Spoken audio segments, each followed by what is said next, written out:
Hey there, everyone. My name is Tony Sawson, founder of Talk with Tone, and I'm here to help you today prepare for job interviews and create a resume that will stand out and help you get your foot in the door so that you can get into the interview that you want at the company that you want and get the job that you deserve. So, a resume is something that's extremely important to do and is to have properly done so that you can send it to anyone at any time. Resumes are a dime a dozen, we say, as there are hundreds and thousands of resumes sent to employers, but only so many people are hired, and it's much more likely that you're not going to get hired. So, we have to make them stick out, but we also need to keep in mind that it's only there to get your foot in the door.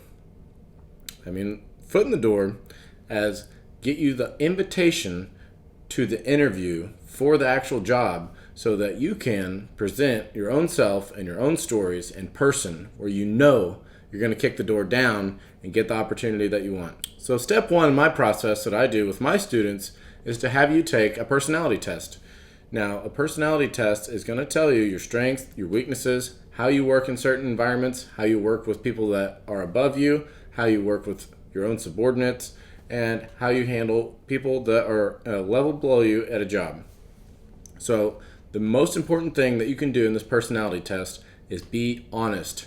There are so many personalities that all have their own strengths, they all have their own weaknesses, but if you are not honest on these personality tests, then most likely you're just going to be wasting your time and you're not being true to who you are. Never be afraid to be your own true self because you have strengths and you have weaknesses. Now, I don't call them weaknesses. We call weaknesses potential strengths, right? Because once we identify them, then we know what to work on. Most people are afraid to look at their weaknesses. This is a huge advantage that you have if you're just willing to look at what you potentially can work on, right? It's not a weakness. It's something that you can potentially work on to then be transparent and say, hey, in these areas, I need help. Or, hey, in these areas, I know that I need to spend a little more time. I'm working on it.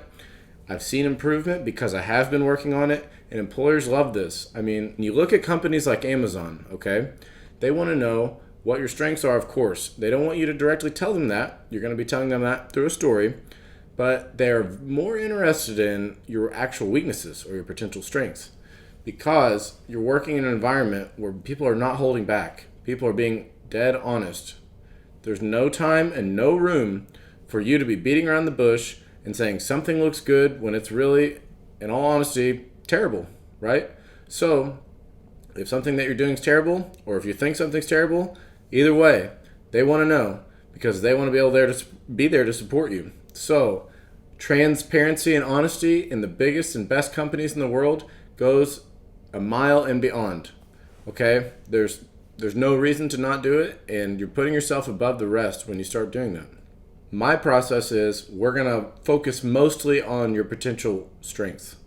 You know your strengths. You know what you're best at. It's gotten you to where you're at today. There's no doubt about it. But how much further can you go if you're aware and working on or transparent about your potential strengths?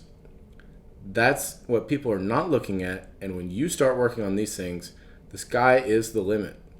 I personally recommend taking a personality test online at 16personalities.com. I'm not advertising for them, but it's a free method. It's very solid. It takes less than 10 minutes, it takes about 10 minutes, and you don't have to pay $50 like the Myers-Briggs. I want you to understand this. Executive level employees at companies are taking these personality tests. Companies want you to know how your coworkers work as well as your own self. So, they're going to be giving you the Myers-Briggs personality test. Maybe they'll have you take the 16 personalities test. I personally had this done at my job in the past. And when you're able to look into your own functionalities and your coworkers' functionalities, how everyone functions, it can be a better unit. It can be a stronger unit. You can understand, oh, maybe she means this because of how she thinks or how she works, or any sort of thing that maybe you see someone slacking with, you can pick up, you can kind of direct a team to help out with that. You just know that's someone's potential strength and that they need help in those areas. These things can go a long way and can really bond a team together and have the teamwork atmosphere that every single company says that they want on their job requirements for their job posting. Step 2 is to actually start digging into the resume. Now, you can start in multiple places. I don't like to have a blanket for everyone. I know everyone learns differently and everyone works differently. Where I like to start, though, is just try to come up with a little broad overview of your own self and use the language that's in your personality test. These words are describing yourself. Now, you can pick out the ones, these personality tests are not perfect. You need to dig into them, especially in the ones for the personal strengths and weaknesses and in the workplace and how you function, your sorts of interests. You need those because those are going to be very useful in a job interview and a resume. So use that language just to kind of guide and give, how you would explain yourself to someone, but with the help. So you don't have to do it all. We're going to come back and revisit this, okay? Step 3. So think of all the things that you've done in every job. Try your best to put everything into just 3 bullet points. And if you can, use only 1 sentence. But if you need to, 2 sentences are okay.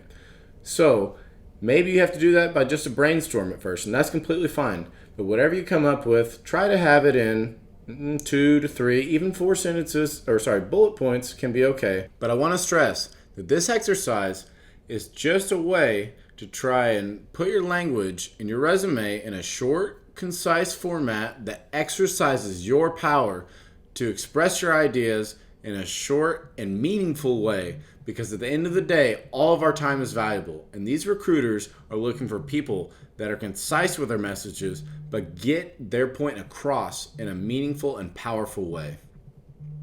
Step 4, try to give 3 examples from each job where you've brought value, overcome some sort of difficult situation, found a weakness, potential strength in yourself in a certain situation, and that will allow you to find all of the details of every single job that you've done so that you can use these to go back and fill in the gaps in your resume, starting with the summary, but also within each different job description and those bullet points that we were talking about in step 2 and 3. Companies such as Amazon are especially looking for details where you remember names, you remember every little detail. There's no such thing as too much detail in a story. And with every single detail that you bring out, the more likely that you are to be telling the truth. Now, companies such as Amazon will tell you, if you're telling details in all of your stories and they believe it, even if you're not telling the truth, if you can make them believe that you're telling the truth, they know that you have it in you to be what they need and what they want on their team. Details in a story and being told smoothly and explaining things, being transparent, showing flaws that you have is exactly what employers are looking for. They're looking for people that are telling the truth, looking to improve, and also just being able to explain what's going on in a clear, concise manner. So the last step, step 5, is to keep doing this as much as possible. You cannot practice telling stories enough. There's no such thing. You can always find more details. You can always find more potential strengths. You can always look back and gain more insight and be able to explain better the experience that you have, everything that you've gained from that job, the value that you provided.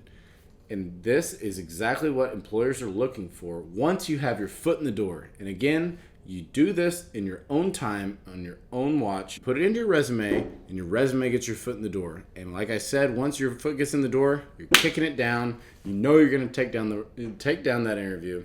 And this is what I'm here to help you with. I'm here to help you create powerful language in your resume that's extremely difficult to do in a non-native language. I listen, ask lots of questions that lead you to explaining all of your experiences in extreme detail.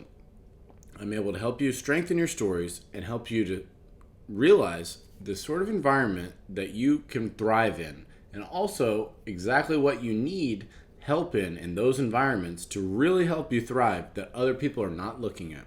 I really appreciate you all watching this video. I really hope that it helps.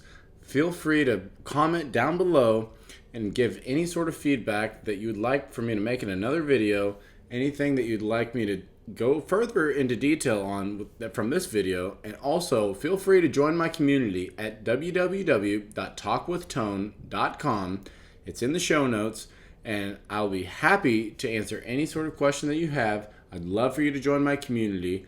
I'm posting blogs, creating podcasts, everything I can do to help the non-native speaker. In this case, I really believe that this can help anyone looking to get a new job, to really improve their interviewing process, and to really help them get into that job that you really want.